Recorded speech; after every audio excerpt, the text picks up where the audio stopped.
Hello, Frank. Hi, nice to meet you. Nice to meet you. I love your suit. Oh, thank you. Coming from work, that's why. Oh, you're coming from work. Okay, so you didn't get suited up just for the chess. No. Maybe for my funeral. No. I'm dressing in black. No. Okay. For a little bit of context, I was in London to check out the chess scene in the city. That day, I was playing a chess tournament at a club where the prize was a fantastic bottle of wine or champagne. This was round number 2 of the tournament. I've done a video of round number 1, and I was now facing a much stronger opponent, Frank. As with any tournament, I really wanted to do well. I mean, it's not fun to play a tournament and lose all games. So I came there to win the whole tournament. That was my goal. We shook hands and the game started. I played d4, very surprising. And he played c5. I could already tell by his body language that this was going to be a pretty tactical game somehow. He played e6, this was Benoni, and I captured. And now the idea here is that white gets quite a lot of space, but black gets their pieces out pretty quickly. And a lot of times black will try to get some kind of activity on the queen side. So I checked because the only good move is to move the f knight to d7, which kind of blocks the bishop and the knight. And then now I played knight f3. All of this was theory, so we were blitzing this out very quickly.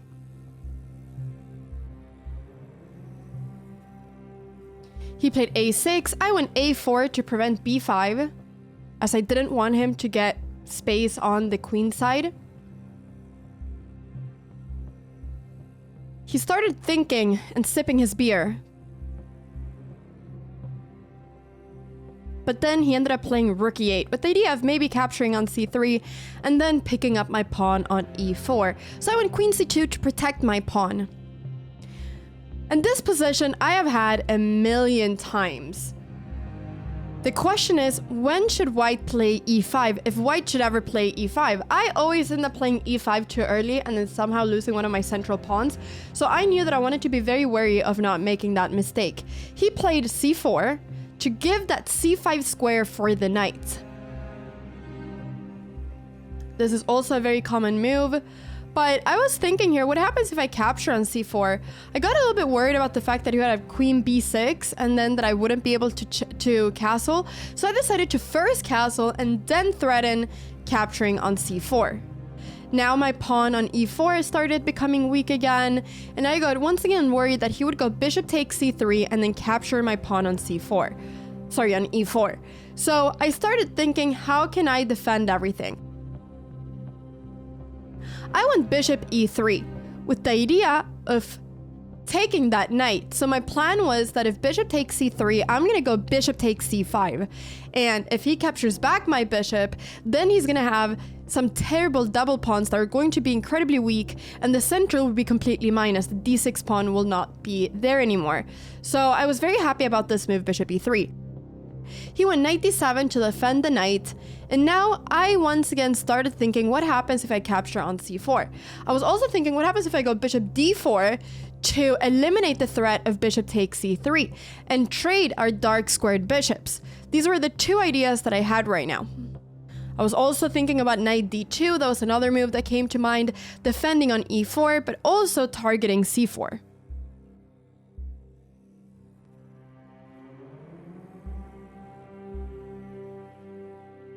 He was sipping his beer, looking pretty content. And I decided to go for the very risky move, bishop takes c4, after a long think. Why is this risky? Well, because of my e4 pawn. The problem though is that he doesn't ever really want to give away his dark squared bishop, because if he does, his dark squares are going to become very weak.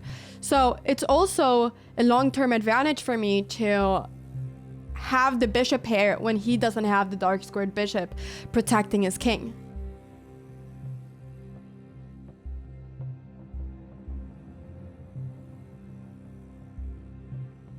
He decided to not take my knight and went queen c7 instead.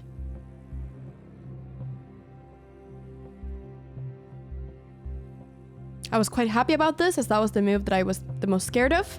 But now my bishop is a little bit under attack, my bishop on c4. I went bishop d3 just to keep everything protected, as my bishop would then be protected, but also now finally my e4 pawn.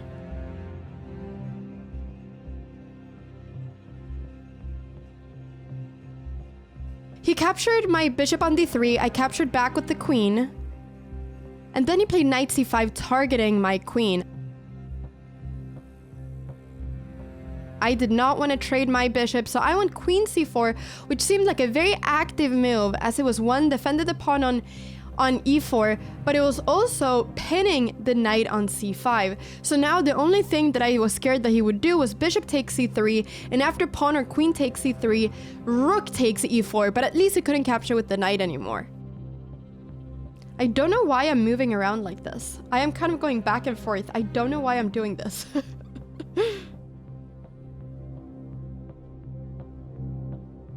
He ended up doing it. Bishop takes c3. Now I had to make the choice. Do I take on c5? Do I capture back the bishop with the pawn or with the queen? I probably have to capture back the bishop, because if I take on c5, my bishop is going to end up being pinned. So I went queen takes c3 so that after rook takes e4, my queen would not be hanging. And now the idea is that I am going to be playing against the dark square. So it's going to be equal material. I'm not going to be a pawn up anymore. But Frank has gotten rid of his absolute best piece, which is his dark squared bishop. Also with my queen on c3, my bishop on e3 after rook takes e4 is defended. So all my pieces are just much better right now. I was looking at ideas of f5, bishop h6. I had all kinds of different ideas, and he was thinking here. I was very happy because I was up on time. He went rook takes e4. This was the move that I was expecting.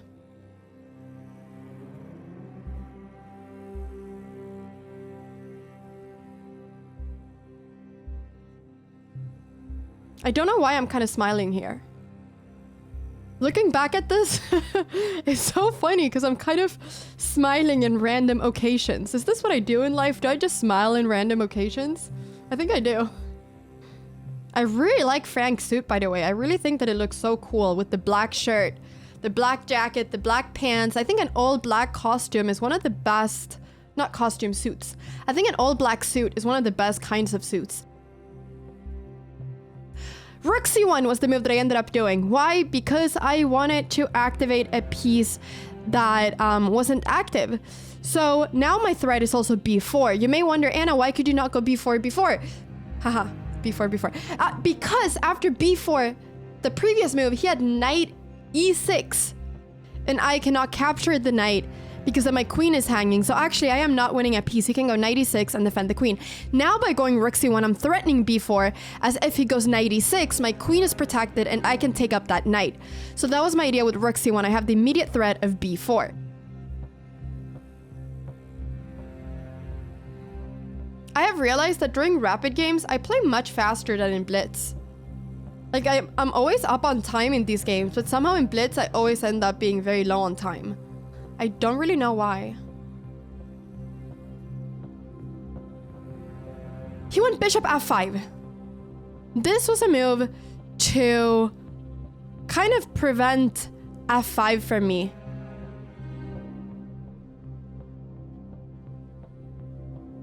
But now I played b4. If the knight moves, well, I will capture the queen.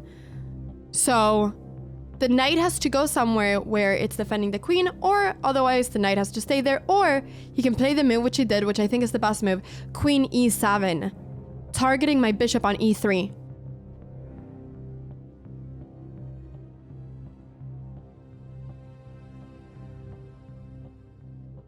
Now I went bishop takes c5 because I will win a pawn doing this, but not just any pawn. I will have some fantastic central pawns. So I am losing my f4 pawn though, so I won't really be up material, but what I will be is just, I will have a fantastic pawn chain.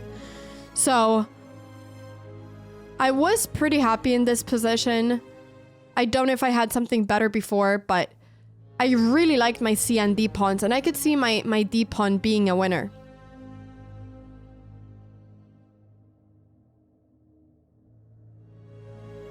He has to capture my f4 pawn because otherwise my knight is coming up to e5 and I'm gonna have the greatest knights in the whole history of knights. The guy sitting next to us started getting really interested in our game because, well, it looked pretty interesting and he didn't have a game to play anymore. I was thinking, how can I rush down those pawns? What's the best way of doing it? I kind of wanted to move my knight. It felt like my knight shouldn't really be on f3, it should support the pawn pushes.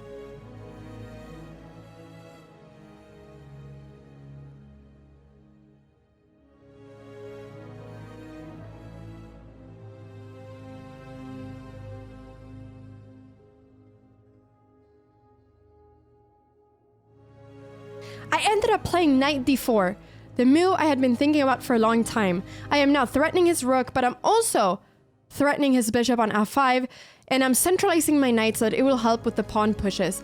I was thinking that I might want to go c6 instead of d6.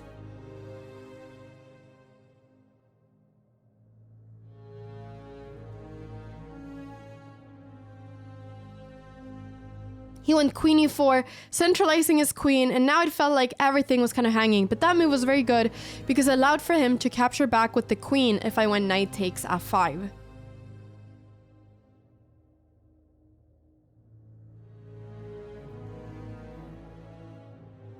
I went rook takes rook. And then I brought the next rook into the game. But even though this looked really strong, what I wasn't happy about was that with less pieces, it would be harder for me to push down those pawns. It felt like with my 2 rooks, it would be much easier to protect those pawns and have them push down the board, whereas now it would be a little bit more difficult.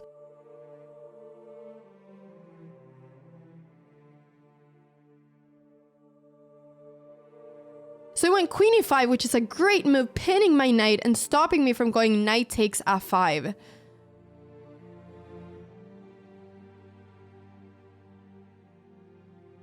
He was playing very well, but he only had 53 seconds left. I had 1 minute and 54.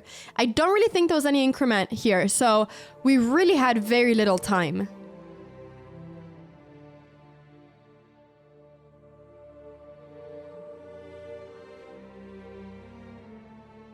I'm kind of feeling right now like I want to scream, Anna, play! Anna, play! I guess this is how you feel when I'm playing chess and you see me. People were stopping by to look at our board. And I ended up pushing my pawn d6. I thought that it was time. He went rook c8, threatening right now to capture my c5 pawn, and I started feeling the nerves.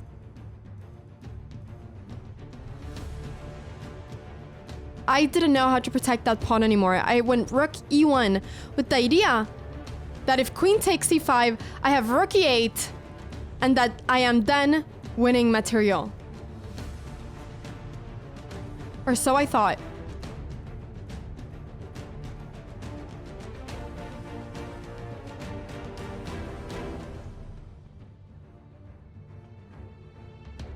He went king g7, and now I went knight e6, and I did an illegal move without realizing my knight was pinned.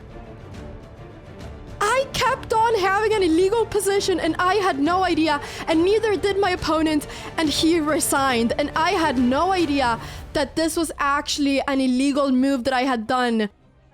But because my opponent didn't realize it either, it actually became legal. That's how the rules of chess work. It's only an illegal move if your opponent realizes that it's an illegal move. He had to point it out. But the truth was that I didn't see it, he didn't see it, and I didn't realize this until minutes later when my chat told me on Twitch that I had played an illegal move, and I couldn't believe it. We went back to look at our game, and he was so nice, but I still was so shocked about the fact later on that I had won that game literally by mistake. If I don't do that, I don't even know what's gonna happen, even though I had a much better position. So it was very funny, but I ended up winning that game against Frank. And so I started the tournament with 2 out of 2, which was a fantastic start. Let me know once again in the comments down below if you want to see what happened in round number 3. As I said, for every round, my opponents got stronger and stronger. So I hope you enjoyed this game, and I will see you all in the next one.